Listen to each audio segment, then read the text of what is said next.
100개 행정명령 서명을 하고 보편관세를 어떻게 지금 시행할 건지 이것하고 산업규제에 관련되어 있는 도대체 시행 행정명령이 몇 개가 될지 네. 이 두 개가 지금 가장 지금 중요하게 보고 있고요. 아마 취임일날 관세청 신설하게 되면은 행정명령으로 뭐 10에서 20%를 뭐 그냥 모든 국가한테 보편관세를 때리겠다. 트럼프가 이제 인플레이션 올릴 수 있는 게 가장 핵심이거든요. 지금 여기가요.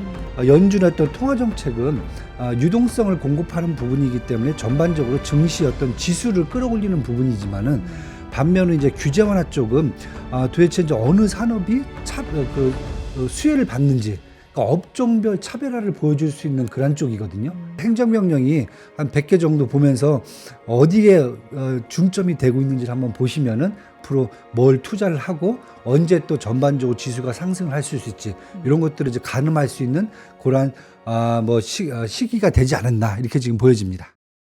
글로벌 인터뷰 그레너리 투자자문 이완수 대표와 함께하도록 하겠습니다. 대표님 어서 오세요. 네, 안녕하십니까. 네. 자, 오늘 밤이면은 트럼프 네. 행정부 2기가 출범이 됩니다. 네. 워낙에 근데 또 호평을 하는 쪽에서는 준비가 되게 탄탄히 됐고 네. 그래서 트럼프 2기의 1년 차가 아니라 지난 그쵸, 트럼프 네. 이제 4년 했으니까 5년 차다. 5년 차죠. 네. 그래서 행정부가 굉장히 초부터 네. 아예 뭐 준비 단계 이런 거 필요 없이 바로 뭔가 액션을 되게 빨리 할 거다라는 이야기들도 나오더라고요. 네, 맞습니다.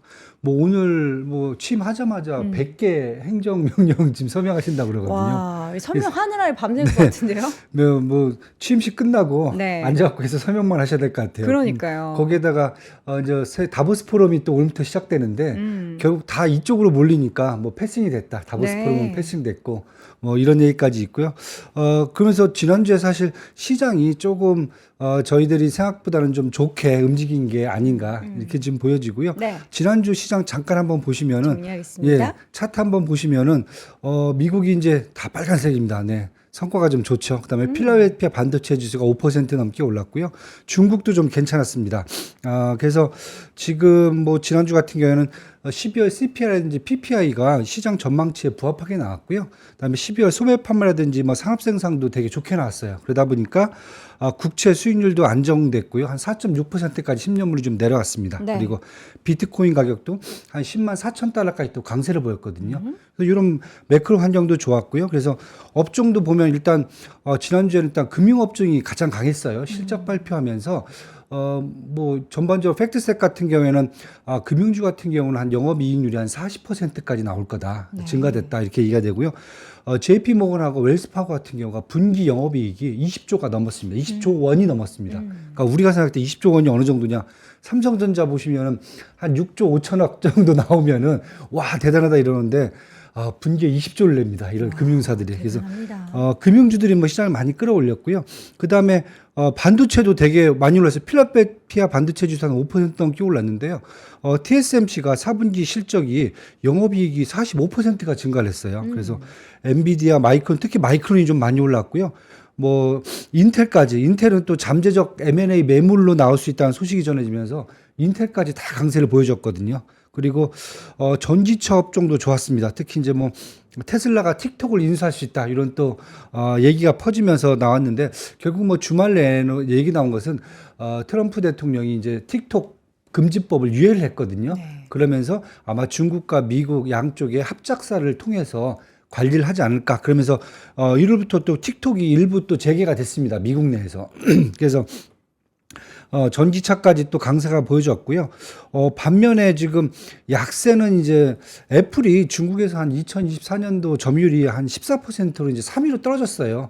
물론 3위도 그냥 3위가 아니라 공동 3위입니다. 네. 그래서 이 부분 때문에 좀 논란이 있었고요. 그다음에 양자 컴퓨터도 지금 왔다 갔다 합니다. 변동성이 커요. jensenhuang하고 마크 저커버 같은 경우는 좀 약간 네거티브하게 봤는데 그쵸. 또 마이크로소프트가 자기들은 이제 양자 컴퓨팅을 이제 준비를 해야 된다 이런 얘기를 시작하면서 다시 또 이제 상승을 또 기조를 잡았는데 하여튼 이쪽은 좀 변동성이 좀 계속 커질 수 있다. 그래서 업종별로 이렇게 보시면 될 것 같고요. 추세로 본다면은 뭐 경기 안정적 성장세는 지속되고 있지만은 지금 뭐 기준금리 인하 속도 조절이라든지 아니면 2025년도 가이던스 상향에 대한 둔화감이 좀 나타나다 보니까 저는 전반적으로 당분간은 계속 박스권 말씀을 드리는데 여기 뭐 S&P 차트를 보셔도 한 5,800에서 6,100 정도 이 정도까지 박스권이 계속 나오지 않을까 지금 보여지고요. 그다음에 나스닥 차트도 지금 같은 경우에도 19,000에서 21,000 정도 이 정도 박스권이 계속 지속되지 않겠는가. 결국은 추세가 살아 있고 반면에 또 일부에서는 또 균열이 가고 있는 상태고요. 그다음에 시장에서 이벤트가 계속 나오지만은 또 다른 약재도 지금 나올 가능성이 또 커갖고 저는 계속 일단 당분간 미국 증시는 박스권 하에서 지금 움직이지 않을까 이렇게 지금 보고 있습니다. 네, 이 박스권, 그러니까 트럼프 행정부가 뭐 기대하는 부분도 있기는 하지만 워낙에 다양한 그리고 굉장히 강력한 그런 정책들을 펼쳐낼 것으로 예상이 되고 있기 때문에 그에 따른 좀 불확실성과 불안감이 없지 않아 있습니다. 그에 따라서 시장은 당분간 박스권의 움직임이 보일 것이다인데 그럼 어떻게 내일인 거예요? 우리나라 시각으로는 내일 이 행정명령 100개가 바로 다다다닥 사인이 되고 네. 그럼 사인이 되면은 바로 실행이 되는 건가요? 네, 맞습니다. 바로 실행되는 거죠. 오. 그래서 지금 제가 이제 그 내용을 좀 잠깐 들고 나왔는데 네. 일단 100개 행정명령 서명을 하고 여기에서 지금 가장 뭐가 관심이 많을까? 저희 이제 금융시장 쪽이니까 금융시장 쪽에 본다면 보편관세 시행하는 문제, 과연 관세를 어떻게 시행할 건지, 특히 이제 관세청을 신설한다고 그랬거든요. 행정명령이 이렇게 나옵니다. 그래서 보편관세를 어떻게 지금 시행할 건지 이것하고 그 다음에 산업규제에 관련되어 있는 도대체 시행 행정명령이 몇 개가 될지 네. 요 두 개가 지금 가장 지금 중요하게 보고 있고요. 요 보편관세 문제는 지금 머리가 좀 약간 아픕니다. 왜냐하면은 처음에는 일괄적인 보편관세 얘기를 했어요. 하고 나니까 수입 물가가 상승할 수 있다. 그다음에 주변국이죠. 멕시코하고 캐나다 이해관계가 우려가 된다. 계속 이제 공격을 좀 받았어요.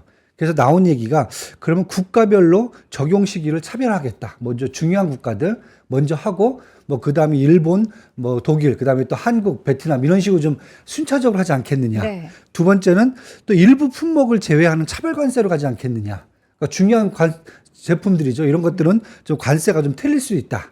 세 번째는 또 관세를 또 점진적으로 인상하는 방법. 처음에 3%, 5% 했다가 시간 지나면 뭐 10% 이런 식으로 올리는 방법. 이런 방법들이 계속 지금 시장에서 논의가 됐었어요. 얘기가 됐었어요. 그래서 저는 아마 취임일날 관세청 신청을 하게 되면, 신설을 하게 되면은 이 부분들을 다 관세청이 좀 고려하지 않겠느냐. 그럼 우리가 생각했던 일반적인 이제 보편관세죠. 시작하자마자 행정명령으로 뭐 10에서 20%를 뭐 그냥 모든 국가한테 보편관세를 때리겠다.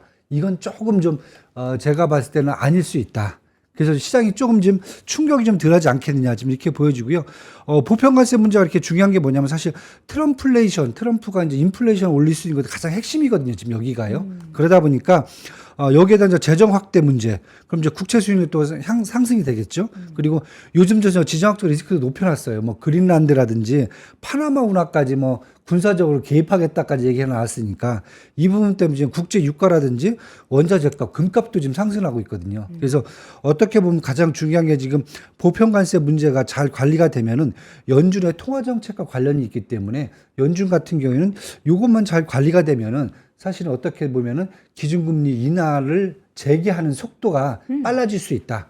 지금 다들 얘기하는 게 뭐 한 10월 달, 11월 달 막 이렇게 얘기를 하고 있거든요. 헤드워치에서는 점점 뒤로 네. 밀어놨다가 다시 또 앞으로 왔다가 땡깁니다. 왔다 갔다 합니다. 네. 그래서 좀 이따 다시 한번 저희가 인플레 지수 보겠지만은 네. 지금 요 보편관세 문제로가 잘만 관리가 된다. 그다음에 시장에서 나오는 것만큼 충격적이지 않다라고 했을 경우에는 기준금리 인하 속도가 지금 빠르면 3월 달도 나올 수 있다 할 정도로 지금 지금 강하게 지금 제시가 되고 있고 그래서 요걸 좀 보셔야 될 것 같고 두 번째는 산업별 이제 규제 완화가 어디까지 나오는지 지금 시장에서 가장 많이 보는 게 AI 쪽 그다음에 금융하고 코인 그다음에 에너지 관련된 규제 완화가 어느 정도 나올 건가 왜냐하면 구체적으로 지금 어디까지 하겠다 뭐 보조금도 얼만큼 뭐 줄이겠다 뭐 이런 얘기도 사실은 말만 나오지 네. 행정 시행령을 딱 봐야 도대체 어디까지 얘기할 건지가 딱 눈에 보이거든요.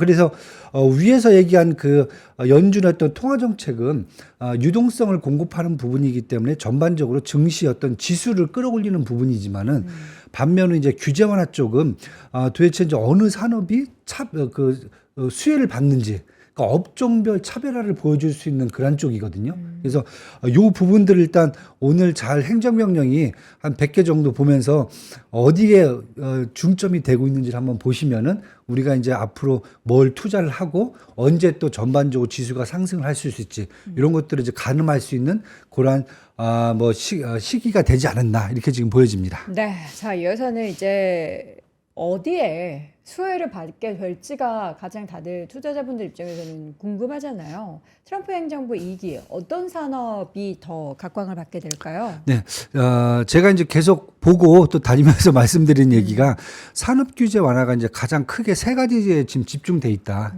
이렇게 이제 보고 있고요. 일단 뭐 AI 산업은 무조건 저는 규제 완화의 가장 큰 혜택을 볼 거다.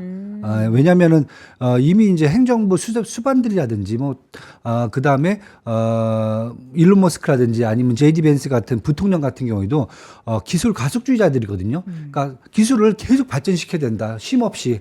여기에 휴머니티 이제 인간성이라든지 이런 부분들이 사실 개입할 여지는 없다. 일단은 발전시키고 보자. 그러면은 미국이 전 세계를 주도할 수 있고 그 다음에 이제 알아서 나머지들은 따라오게 돼 있다. 이런 네. 주의이기 때문에 AI 산업은 저는 무조건 계속 규제 완화가 계속 될 거다. 저는 이렇게 보여주고 있고요.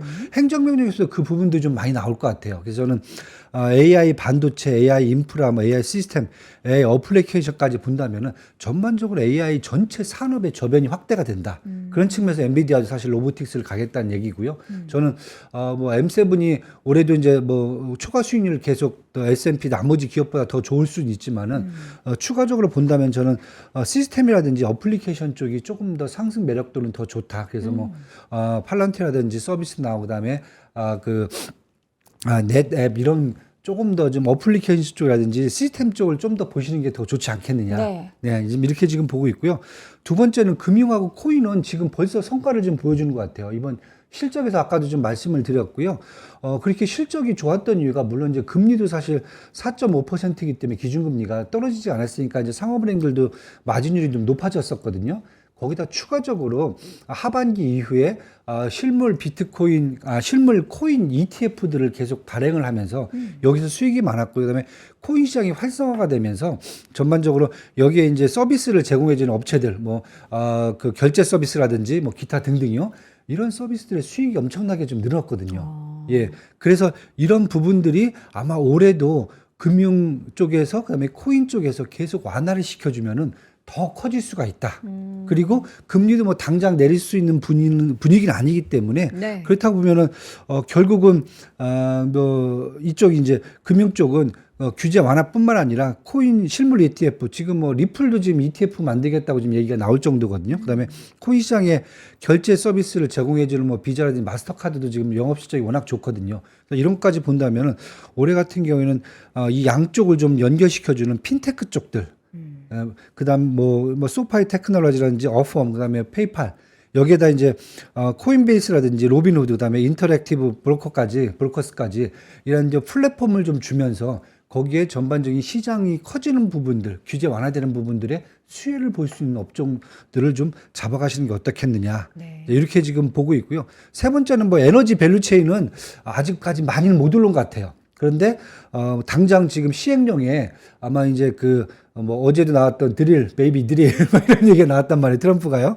그러니까 뭐냐면 이제 정유 빨리 이제 뚫어서 계속 파내라. 그래야 쉽게 얘기해서 에너지 값이 이제 인플레이션을 여태까지 오른 가장 큰 요인이라고 지금 트럼프 행정부가 보는 것 같아요. 그래서 행정명령에 가장 많이 나올 수 있다. 그래서 인플레이션 둔화를 위한 에너지 가격이 이제 관리하는 게 필수고요. 여기에는 정유뿐만 아니라 원자력, 그다음에 지금 신재생 에너지들도 계속 얘기가 나오고 있습니다. 규제 완화를 시켜갖고 더 많이 만들게 하겠다. 네. 물론 보조금은 안 주지만은 그쵸. 이렇게 되고 이것을 갖고 전력을 공급해주는 업체들까지 지금 밸류체인으로 저는 관심이 있습니다. 그래서 이쪽 본다면 저희가 그럼 어떤 종목을 딱히 지금 찍기가 그래갖고 밸류체인이라 그래서 저는 ETF 같은 경우 iShares US 에너지 ETF IY라든지 그다음에 글로벌 X 우라니움 ETF도 있거든요.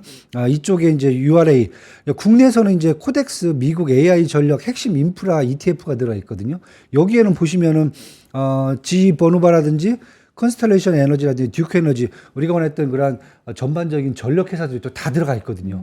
그래서 이렇게 보셔도 되고 그냥 종목별로 보신다면은 저는 정유 쪽은 아마 헬스 같이 헬스라는 게 있습니다. HESS라는 헬스라는 게 있거든요. 네, 그러니까 정유사 중에서 약간 좀 중소형급들이에요. 이오지 에너지라든지 아니면 이제 필립스 88 뭐 이런 부분들이 있거든요. 이런 회사들은 뭐냐면 퍼미안 분지라는 곳이 있습니다. 미국에서. 분지예요? 예, 퍼미안 분지라는 어떤 지역인데 네. 거기가 2002년도에 거기가 탐사가 됐어요. 아. 미국이 이제 더 이상 이제 탐사될 유정이 없다고 생각했는데 2002년도에 탐사가 돼갖고 거기가 어냐면 셰일가스가 엄청나게 묻혀 있는 겁니다. 뉴멕시코 쪽이거든요. 전 세계에서 2위 정도의 유정 규모입니다. 그게 나오면서 사실은 2012년도부터 본격적으로 셰일가스가 이제 파내기 시작하면서 미국이 이제 중동에서 철수한 이유가 된 거죠. 굳이 뭐 우리가 이제 수출 국가로 바뀌는데 뭐가 그쵸. 필요한 거냐.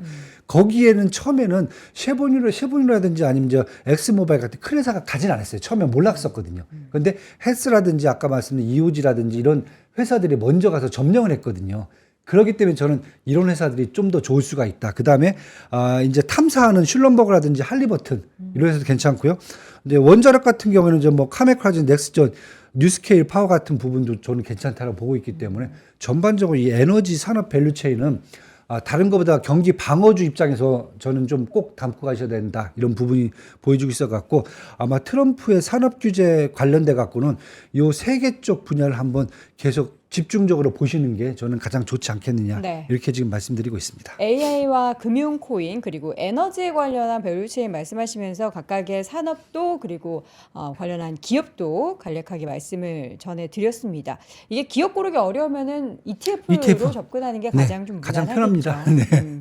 앞서서 잠깐 금리 인하가 당겨질 수 있다라는 말씀하셨는데 3월 재개론이 급부상하고 있어요? 네, 맞습니다. 그래요? 지금 차트 한번 보시면은 네. 저희가 뭐 계속 그냥 뭐 말로만 막 얘기하다 보면은 이게 감각이 잘 안 잡히는데 파란색은 사실 이제 인플레이션이고요. 위에 이제 검은색이 사실 페드 레이트인데 아직도 갭이 큽니다. 그러니까 쉽게 얘기해서 뭐냐면은 과거 이제 한번 2000년 요때까지 보시면은 사실 인플레이션하고 이제 기준금리하고 갭이 한 100bp 정도 왔다 갔다 했었거든요. 근데 네. 코로나 터지고 뭐 우크라이나 전쟁 터지고 이러면서 이 갭들이 계속 지금 커지면서 사실 이제 비정상적인 시장으로 지금 탈바꿈했거든요. 그런데 지금 보시면은 다른 것보다 이 갭이 계속 줄어드는 입장입니다. 그리고 연준도 이걸 줄여놔야 그래야 시장이 안정화가 되거든요. 그러니까 제가 지난번에도 한번 계속 말씀드린 게 채권 금리도 이제 정상화가 된다. 뭐냐면 장단기 금리가 역전이 되겠다. 이제 정상화된다고 말씀드리잖아요. 그런 부분들이 계속 시장 정상화된다고 보면은 어떻게 보면 사실 인플레이션하고 한 100bp 정도 수준까지 내려와야 되거든요. 그렇다고 보면은 다들 그래요. 지금 당장 요 인플레이션 지표 갖고 금리를 내려도 뭐라고 할 사람이 없습니다. 그런데 지금 계속 시장에서 얘기하는 것은 트럼프 플레이션이 우려가 된다. 자꾸 얘기를 하는데 그게 아직 뭔지도 모르거든요. 뚜껑도 열어보지도 않았거든요. 그러다 보니까 지금 여태까지 이제 우려감으로 얘기하고 있다가 이번 주에 나온 지표들을 보니까 소비자 물가지수 CPI가 12월 달이 2.9%예요. 지난달하고 똑같습니다. 지난달보다 한 2.7%배 조금 올랐는데 네. 시장 전망치하고 똑같이 나왔어요. 그다음에 근원 CPI도 지난달에는 3.3% 상승했는데 네. 이번 달에는 3.2%로 반대로 둔화가 됐어요. 그래서 지금 나온 걸 보니까 에너지하고 운송비는 상승을 했습니다. 왜냐면 뭐 에너지는 뭐 12월 달이니까 당연히 이제 추우니까 많이 올라갈 거죠. 그쵸. 운송비도 마찬가지고요. 근데 반대로 주거비하고 의료비는 하락을 했습니다. 그래서 전반적으로 얘기 나오는 게 이렇게 되면은 인플레이션이라는 게 트럼프가 뭐 단순하게 관세 올린다고 해서 인플레이션이 나올 수 있는 것은 아니다. 지금 이렇게 시장에서 보여주고 있고요. 트럼프가 반대로 관세는 좀 올린다 하더라도 반대로 유가라든지 뭐 전반적인 에너지 가격을 또 낮춘다 그러면은 인플레이션이 또 완화될 수도 있다, 둔화될 수도 있다. 이런 얘기가 지금 돌면서 지금 시장에서 좀 충격을 한번 주고 있는 상황이고요. 또 하나는 지금 아까 계속 말씀드렸지만 금리가 사실 인플레이션에 비해서 더 높거든요. 높다고 보면 뭐가 나오냐면 금리 비용이 인플레이션에 또 영향을 미칩니다. 그러니까 쉽게 해서 인플레이션이 안 내려가는 게 금리가 높아서 비용이 비싼데 어떻게 인플레이션이 떨어지겠냐 이러는 거죠. 이게 지금 트럼프 쪽에서 이제 어떤 공격적인 요인이거든요. 그렇다 보니까 시장에서는 연준도 지금 그 부분을 지금 계속 인지를 하고 있습니다. 그래서 앨런이 사실 이제 전에도 계속 그 얘기를 했습니다. 파월러한테 금리를 계속 내려줘야 그래야 인플레이션이 거기에 맞춰서 같이 떨어지는데 금리를 안 내려주니까 금리 비용 자체가 높아지니까 어떻게 인플레이션이 떨어질 수가 있겠느냐. 그래서 그런 부분까지 지금 연준에서 가만히 시작됐다는 얘기가 있어갖고 네. 일단 그래서 지금 이렇게 되면은 굳이 뭐 트럼프의 관세 부분이 인플레이션을 완전히 뭐 상승으로 끌고 갈 수 있다. 그건 아닐 거다. 상승보다는 그냥 더 하락하는데 약간 뭐랄까 좀 장애물이 될 수 있다. 이 정도로 지금 인식이 좀 바뀌는 것 같아요. 그래서 저는 아마 빠르면은 3월 달도 지금 가능하지 않겠냐. 이런 상태로 지금 시장이 다시 또 인지하고 있기 때문에 저는 이제 인플레이션 같은 경우에는 좀 저희가 지켜봐야 된다. 그리고 아까 말씀드렸듯이 어떠한 정책적인 행정명령이 나오는지 한번 보면은 그쵸. 예, 뭔가가 좀 가닥이 좀 잡히지 않겠느냐. 이렇게 지금 보여집니다. 그래서 무조건 그냥 하반기로 보진 마시고 네. 조금 더 땡겨서 보실 수도 있는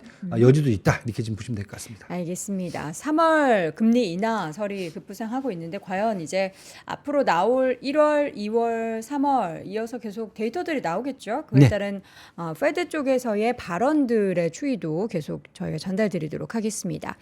자, 실적 시즌이에요. 그리고 네. M7 기업들의 실적 발표도 이제 임박해지고 있는데 어떤 기업을 가장 좀 관심 갖고 계세요? 네, 일단 저기 한번 차트 요거 보시면은 지금 사실 뭐 연초에 M7이 그렇게 크게 뭐 테슬라하고 몇 개 빼고는 그렇게 움직이질 못했어요. 테슬라 메타 빼고는 별로 이렇게 움직이질 못했어요. 그래서 네. 문제가 있는 게 아닌가. 근데 제가 해서 한번 요 7개 회사들 뭐 전반적인 내용이 어떤지 간단하게 한번 말씀만 좀 드릴게요.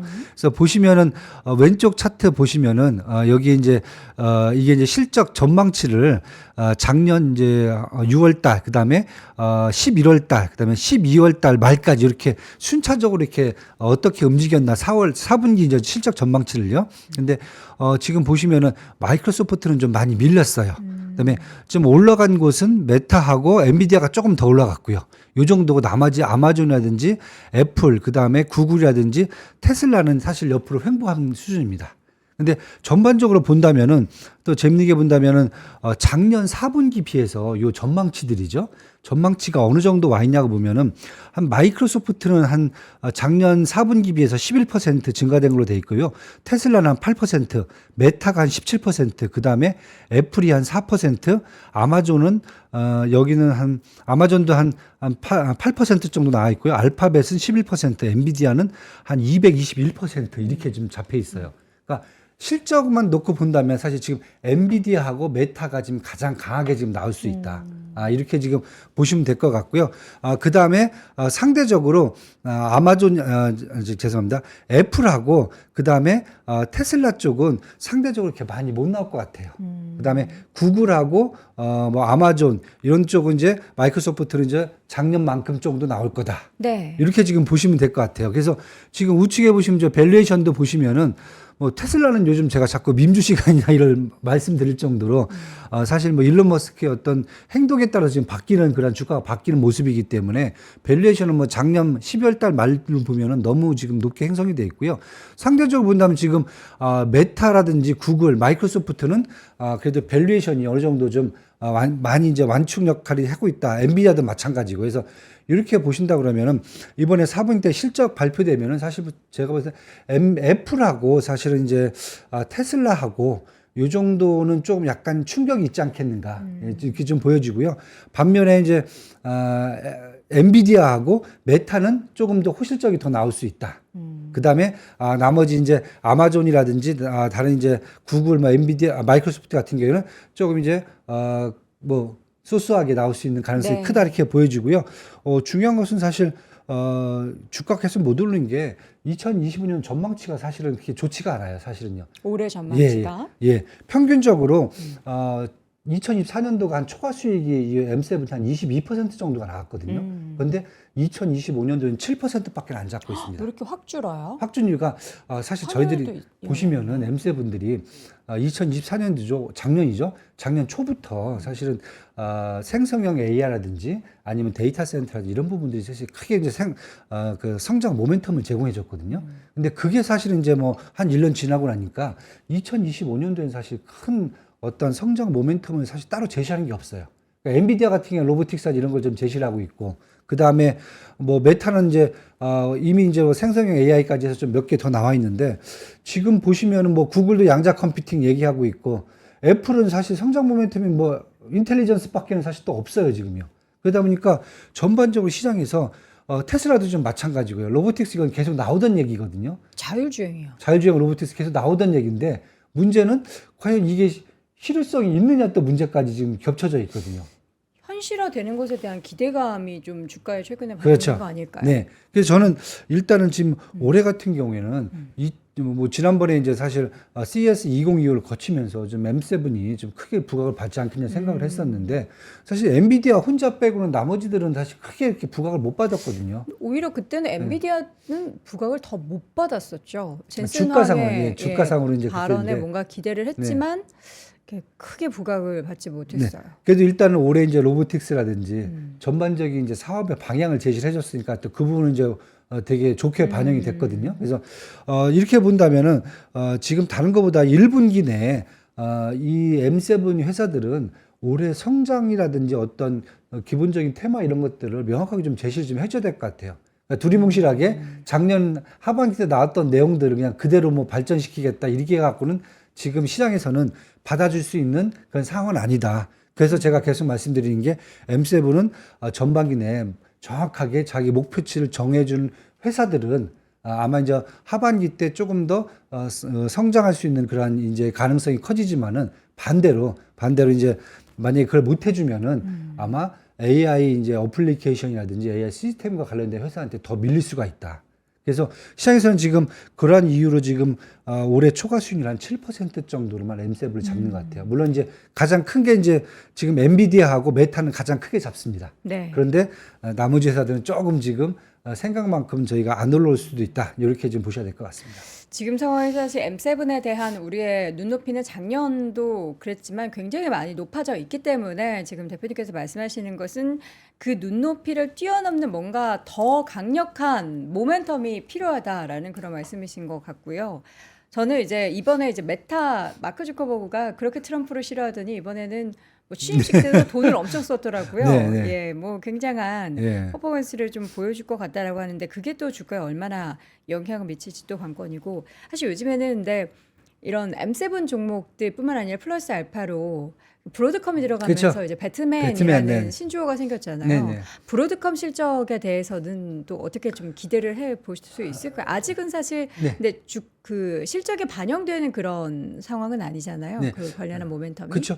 일단은 뭐 브로드컴 같은 경우에는 4분기 실적도 보면 저 작년 4분기에 비해서 한 20% 정도는 지금 실적이 증가할 걸 지금 나오고 있어요. 네. 물론 이제 올해 2024년도에 데이터 센터 구축하면서 거기에 들어간 이제 그 AI 부스터들이 꽤 많았기 때문에 이제 그 부분이 전망이 될 것 같고요. 올해는 솔직히 말씀드려 갖고 저는 이제 누구는 이제 엔비디아를 대체할 거다 계속 말씀하시는데 엔비디아하고 아까 만든 AI 부스터하고 브로드컴이 만든 부스터는 영역이 틀리거든요. 네. 그래서 저는 사실 AI 이 산업 기반이 계속 커질수록 당연히 브로드컴의 역할이 커질 수 있다. 저는 이렇게 지금 보여지고 있기 때문에 브로드컴도 이제 포함해서 이제 배트맨까지 할 수는 있을 것 같은데 아직까지 보면 이제 이 브로드컴의 전반적인 이제 매출이나 이런 부분들이 어떻게 보면 엔비디아의 거의 한 5분의 1밖에 안 돼요. 네. 좀 올라오려면은 좀 시간이 좀 필요한데 그 속도가 그렇게 빨리 올라올 수 있는 것 같지는 않다. 제가 봤을 때는. 예, 그래서 저는 일단은 예를 들면 엔비디아가 2023년도에 비해서 매출이 거의 100에서 150%를 끌어올렸거든요. 네. 그걸 본다 그러면은 브로드컴이 그 정도로 끌어올리면서 엔비디아에 그 향응하는 그런 데까지 올라오기는 조금 시간이 좀 필요하다고 보여지고요. 단 브로드컴도 올해 이 AI 반도체 쪽에서는 되게 성장성이 높은 회사 중에 하나다 이렇게 지금 볼 수 있을 것 같습니다. 네. 자, 오늘 다양한 이야기들 중에서 사실 트럼프 관련한 이야기가 가장 관건일 거고 가장 궁금할 텐데 그 일정 중에서도 오늘 밤 네. 이제 뭐 불꽃놀이를 시작으로 해가지고 다양한 행사들이 개최가 될 거고 또 발언들이 엄청나게 쏟아질 거기 때문에 그 내용들은 저희가 또 내일 이 시간을 통해서 정리해 드리도록 하겠고요. 어떤 일정을 또 주목하고 계실까요? 이번 주 뭐 일정 보시면 사실 다보스 포럼이 나왔는데 이제 패싱 될 것 같고요. 지금 분위기가. 다보스 포럼 네. 패싱입니다. 일본입니까? 네네. 그다음에 일본이 이제 기준금리 결정을 합니다. 24일 이번에 어떻게 이번에 동결입니까? 올리겠다라고 사실 언질은 줬어요. 네. 언질은 줬는데 시장에서 안 믿어요. 왜냐하면 한두 번 얘기한 게 양치기 소년이 돼 갖고 그거 올려봐야 한다 이 정도로 지금 돼 있고요. 네. 올리게 되면 조금 이제 시장에 좀 충격이 좀 있겠죠. 엔캐리 청산 때문에요. 주요 기업들 제가 빨간색 쳐놨는데 이거 한번 보시면 제가 아까 말씀드렸던 뭐 인터랙티브 브로커라든지 서비스나우 그다음에 GB 버누방 뭐 킨더무건 뭐 웬만해서는 지금 다 나와 있으니까요. 이번 주 먼저 보시고 그다음에 다음 주에 아마 저희들이 보실 수 있는 M7들 실적 발표 한번 기대하시면 될 것 같습니다. 다음 주에는 또 저희가 설 연휴인데 또 M7 기업들은 실적 발표가 촥 있고 그게 좀 좋으면은 그쵸. 우리 국내 증시의 1월 마지막 부스팅 역할을 좀 할 텐데 네. 고민스럽죠. 안 여는 게 차라리 낫나요? 갖고 가는 게 보유를 하는 게 나은지 사는 게 나은지 팔고 2월에 가는지 확 뭔지. 반영이 될 텐데 네. 저는 아마 갖고 가는 게 좋으시지 않을까. 들고 가는 게 들고 가는 게 낫다. 나을 것 들고 같다. 휴가 가서 네, 휴가 가시는 게 편안하게 미장 보는 게 낫다. 네, 저는 그럴 것 같습니다. 알겠습니다. 주요 기업들의 실적 발표는 21일부터 넷플릭스를 시작으로 다음 주에 또 M7 종목들 대거 예정이 돼 있는 상황입니다. 여러분들 실적 발표 내용도 잘 참고해 보시기 바랍니다. 자, 이렇게 해서 오늘 글로벌 인터뷰 함께 했고요. 그레너레 투자자문 이완수 대표였습니다. 대표님 고맙습니다. 감사합니다. 자, 월스트리트 모닝브리핑 오늘도 함께 하셨습니다. 저희가 3%와티를 통해서 정말 다양한 제품들을 여러분께 선보이고 있잖아요. 여러분께서 내가 그 제품 놓쳤는데 지금은 못 사나? 하는 생각 드셨던 제품들도 꽤 많으실 텐데 항상 저희가 더보기란을 통해서 이렇게 저희가 구두로 말씀드리지 않아도 더보기란을 통해서 보면은 지금 오늘은 들몰 홍삼이 다시 또 재입고가 됐습니다. 들몰 길가 홍삼 여러분들도 뭐 많이 드셨겠죠. 저희가 30호 기준으로 정상 가격 20만 원인데 13만 6천 원에 핫딜 가격으로 가지고 왔고요. 그리고 홍삼 절편 2개까지 저희가 증정을 추가적으로 또 해드린다라고 합니다. 죄송합니다. 1년 동안 저온 창고에 숙성한 뒤에 72시간 동안 그 홍삼을 정성스럽게 우려냈다라고 하고요. 1년에 딱 10,000박스만 생산이 된다라고 합니다. 2025년 따끈따끈한 첫 할인 행사인 만큼 여러분들 기다리셨던 분들 많이들 챙겨 두시면 좋을 것 같고요. 그 밖에도 굉장한 다양한 제품들 그리고 또 좋아하시는 또 그래비티 샴푸도 재입고되었기 때문에 필요하신 상품 좋은 가격에 모두 챙겨 가시길 바랍니다. 자, 월스트리트 모닝브리핑 월요일도 함께 했는데요. 이번 한 주도 정말 다양한 이슈들이 있을 예정이고 내일 같은 경우에는 이제 오늘 밤부터 쏟아질 트럼프 행정부 관련한 뉴스들이 가득할 거기 때문에 내일 오전에 오늘 밤 시장이 열리지 않아도 관련한 이슈 모두들 챙겨드릴 테니까 내일 오전 6시에도 잊지 마시고 함께해 주시기 바랍니다. 저는 내일 오전 6시에 다시 돌아오겠습니다. 여러분 오늘도 고맙습니다. 삶의 격을 높이는 9가지 지혜를 함께 나눕니다. 위즈덤 칼리지 시즌 2 영상 아래 링크를 클릭하시면 자세한 내용을 확인하실 수 있습니다.